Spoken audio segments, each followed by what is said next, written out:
রংপুরকে হটিয়ে শীর্ষে ওঠার লড়াইয়ে এবার শাকিব খানের ঢাকা ক্যাপিটালসের বিপক্ষে মাঠে নামছে তামিমের ফরচুন বরিশাল। লিটন তানজিদের বিপরীতে তামিম মালানরা প্রস্তুত চ্যালেঞ্জ নিতে। এদিকে শেষ দুই ম্যাচ জিতে ভালোভাবে টুর্নামেন্ট শেষ করাই লক্ষ্য ফিজ পেরেরাদের কাছে। বিপরীতে নিজেদের সেরা ক্রিকেটারদের নিয়ে মাঠে নামবে বর্তমান চ্যাম্পিয়নরা। সব মিলিয়ে দুই দলের একাদশ ও শক্তিমত্তা নিয়ে বিস্তারিত জানবো রিপোর্টে। বিপিএল এর শুরুতে যতটা ঢাকঢোল পিটিয়ে আরম্ভ করেছিল ঢাকা ক্যাপিটালস, শেষ দিকটা যেন ততই মলিন তাদের জন্য। টুর্নামেন্টে তাদের প্রতি ভক্তদের আকাশ সমান প্রত্যাশা থাকলেও তার কিঞ্চিত পরিমাণ পূরণ করতে পেরেছেন সাব্বির লিটনরা। নিজেদের প্রথম 6 ম্যাচের সব কয়টি হেরে সবার প্রথমে শঙ্কায় পড়ে লিটন মুস্তাফিজরা। যদিও শেষ 4 ম্যাচে 3টি জিতে ক্ষীণ সম্ভাবনায় প্রাণ ফিরায় রাজধানীবাসীর প্রতিনিধিরা, তবে ততক্ষণে বড্ড দেরি হয়ে গেছে। এদিকে টুর্নামেন্টে রীতিমতো উড়ন্ত অবস্থায় আছে ডিফেন্ডিং চ্যাম্পিয়ন ফরচুন বরিশাল।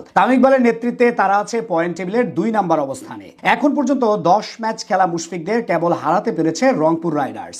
বাকি সবার বিপক্ষে জিতেছে কীর্তন খোলাপাড়ের ফ্র্যাঞ্চাইজিটি। তাই ঢাকাকে হারাতে পারলে নুরুল হাসান সোহানদের হটিয়ে শীর্ষে ওঠার সুযোগ থাকবে তাদের কাছে। তুলনামূলকভাবে বরিশালের শক্তির জায়গাটা হচ্ছে নিজেদের ব্যাটিং ইউনিট। ওপেনিং এর শেষ কয়েক ম্যাচ ধরে ডানহাতি ও বাহাতি কম্বিনেশন বজায় রাখতে মাঠে নামছেন তামিম ইকবাল ও তাওহিদ হৃদয়। সব ঠিক থাকলে ঢাকার বিপক্ষেও তেমনটাই দেখা যেতে পারে। 3 নম্বরে থাকবেন যথারীতি ডেভিড মালান। ব্যাট হাতে দারুণ ফর্মে আছেন এই ইংলিশ ব্যাটার। গত ম্যাচেও খেলেছিলেন 37 বলে 63 রানের দুর্দান্ত ইনিংস, হয়েছিলেন ম্যাচ সেরা। 4 ও 5-এ থাকবেন যথাক্রমে 2 সিনিয়র ক্রিকেটার মুশফিকুর রহিম ও মাহমুদুল্লাহ রিয়াদ। ব্যাট হাতে 2 সিনিয়র ক্রিকেটারই ফিরেছেন নিজেদের চেনা ছন্দে। সবশেষ খুলনার বিপক্ষেও দলের বিপর্যয়ে নেমে খেলেছিলেন দায়িত্বশীল ইনিংস। তাদের ছাড়া স্পিন অলরাউন্ডার হিসেবে থাকবেন বিদেশি ইনক্লুড মোহাম্মদ নাভি ও দেশীয় লেগ স্পিনার রিশাদ হোসেন।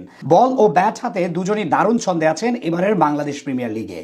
তাদের সঙ্গে বাহাতি স্পিনার হিসেবে থাকতে পারে তানভীর ইসলামের নাম। পেস ইউনিটে দারুণভাবে কামব্যাক করেছেন এবাদত হোসেন। তার সাথে থাকবেন অলরাউন্ডার জেমস ফুলার ও আসরে এখন পর্যন্ত 10 ম্যাচে 17 উইকেট নেওয়া ফাহিম আশরাফ। উল্টো দিকে ঢাকা ক্যাপিটালসের সবচেয়ে বড় সমস্যা হচ্ছে নিজেদের মাঝে কম্বিনেশনের অভাব। ব্যাটিং ভালো করলেও বল হাতে প্রত্যাশা মতো পারফরমেন্স করতে পারছে না ক্রিকেটাররা। ওপেনিং এ যথারীতি আস্থা তানজিদ তামিম ও লিটন কুমার দাস।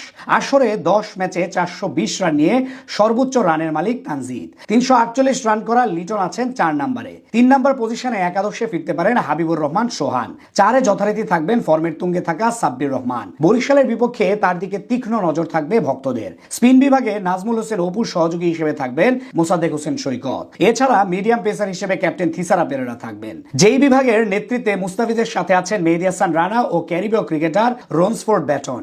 আগামীকাল দিনের দ্বিতীয় ম্যাচে মুখোমুখি হবে এই দুই দল।